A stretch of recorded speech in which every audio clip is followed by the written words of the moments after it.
PSA Reloaded, man. It's your boy G-Letter, man.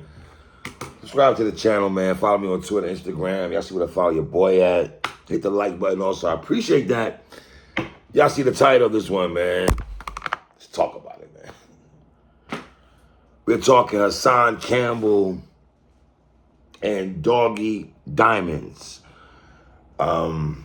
Obviously, both of these brothers have a big following. That is an understatement. A lot of people flock to what these brothers have to say. They are high in the subscribers count. If that means anything to you.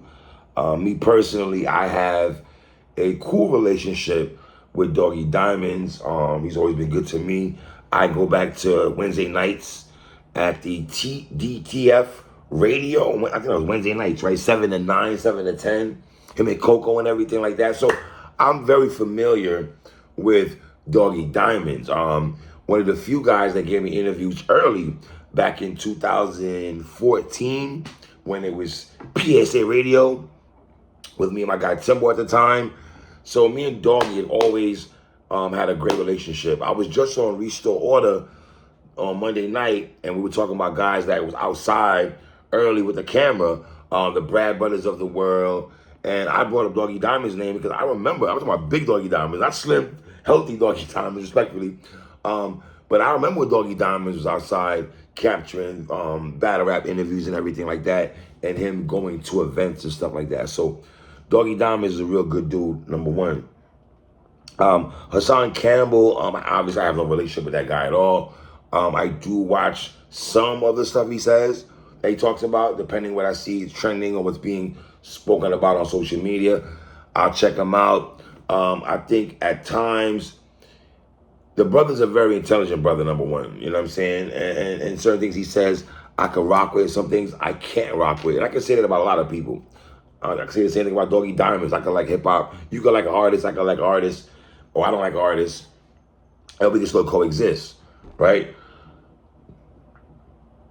Some of the things that Hassan Campbell speaks about, right?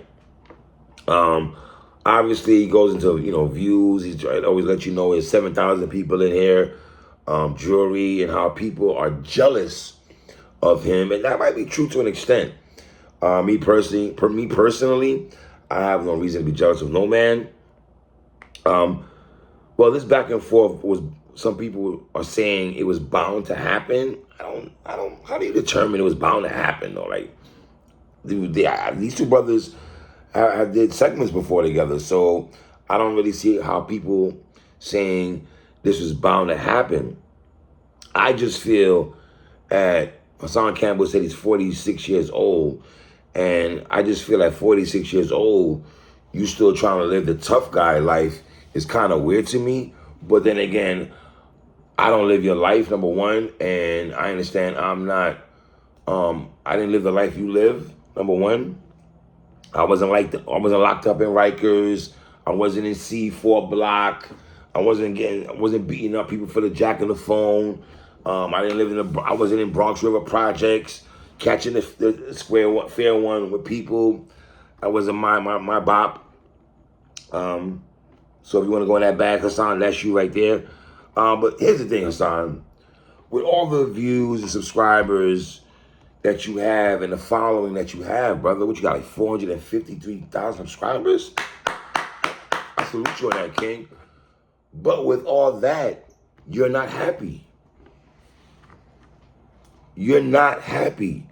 We can see the pain in your face. You said it numerous times that you're not happy. So I'm not trying to poke at the brother at all, but we can see you're not happy at all. And no matter how much fly gear you wear, how much jewelry you wear, it's almost like a mask. The Fugees had a song called A Mask. It's almost like a mask that you try to cover up with the pain that's inside, because once you take off all those garments and you take off the jewelry off your neck after your show and everything like that, reality sets in. And to the point, brother, I'm not going to poke fun at you at all. As an older man, we're from the same era, Hassan.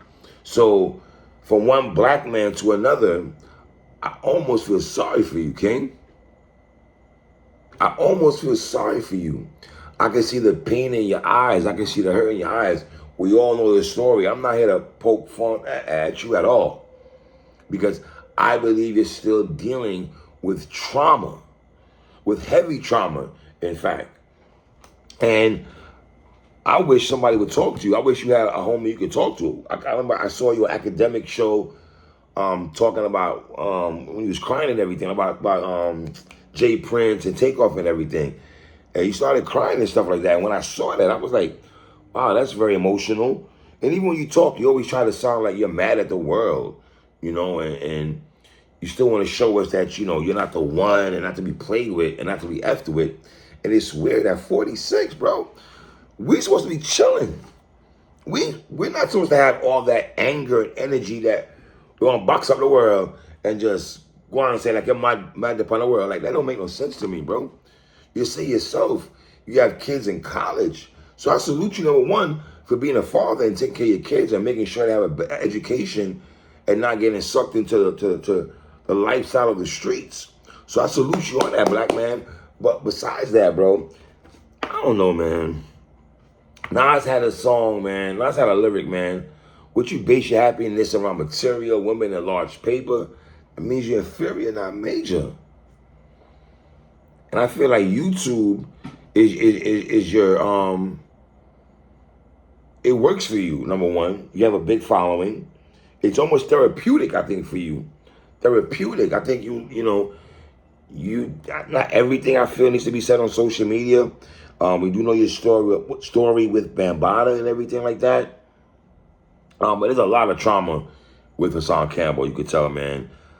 Him telling Doggie Diamonds, I would knock you out and do what's out. That's, I don't even play the pause game, but that is just crazy, Hassan. You do what, bro? You talk reckless while Doggie Diamonds, respectfully, I don't agree with everything Doggie Diamonds was saying, but he kind of did say a lot of stuff to you that a lot of people do feel. Now, the only thing I didn't like with Doggie Diamonds, I'm not going to talk about people's kids. I don't go in that bag. I'm not going to talk about people's kids, regardless if Hassan talks about people's kids and poke fun at Dwayne Wade's children or FB Jump, whatever. I'm not here to take shots at any children. I can't do that. I'm just not going to do that. Hassan, you're allegedly, you're claiming allegedly that Bambaataa touched LL Cool J, Ice-T, Mos Def, Q-Tip. I didn't even know that you were on the cover of Midnight Marauders, Tribe Called Quest Midnight Marauders. I did not know you were on the cover, album cover. There are a lot of people on the cover on there. I did not know that Hassan Campbell was on there till last night. I didn't know that brother was on there. So,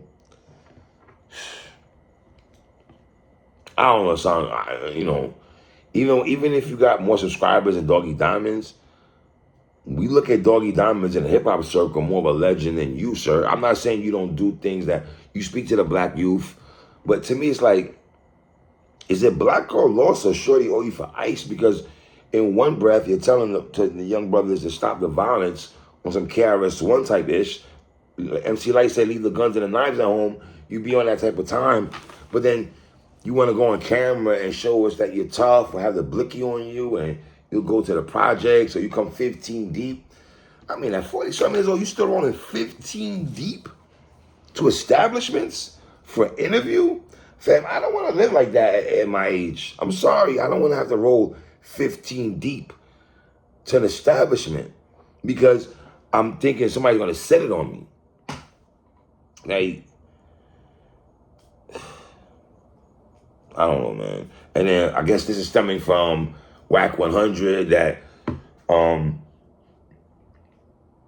Hassan Campbell didn't like the fact that Doggie Diamonds, I guess, did an interview with his enemy, which is Whack 100. But then Doggie Diamonds put on a clip that it was 11 months ago that he spoke to this man.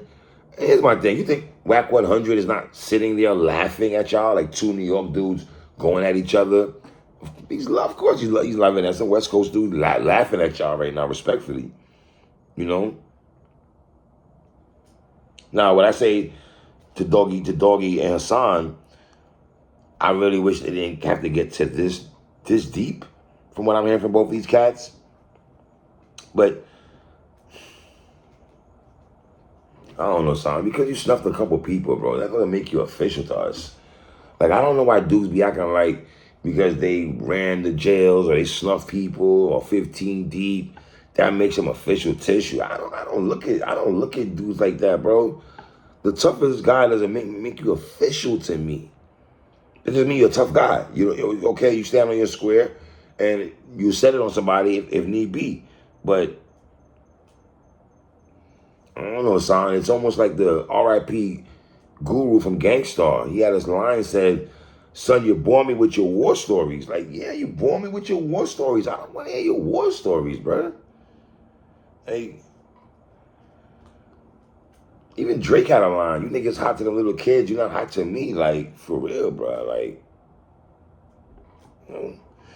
Here's my thing, son. What would you do if you didn't have your YouTube page? What would you do if you lost your channel? You'd probably go crazy, bro. Because I could just tell the way you move. Everything YouTube means the world to you. Listen, I love YouTube also. I love putting out content. But man, I done lost 3 channels. I don't know. And the way you talk is just, you're in competition with Charleston White, my dude. Charleston White? That's who you in competition with? The guy that's running around here trying to start some Texas, New York beef? I'm going to get into another blog on that. But only thing I didn't like what Doggie did was the comments about the kids. He didn't say anything bad. I'm just not going to bring up the kids and what his children are doing because he's taking shots at other black kids. I don't know. All right, leave comments at the bottom, man. Tell me what y'all think, man. It's your boy 3.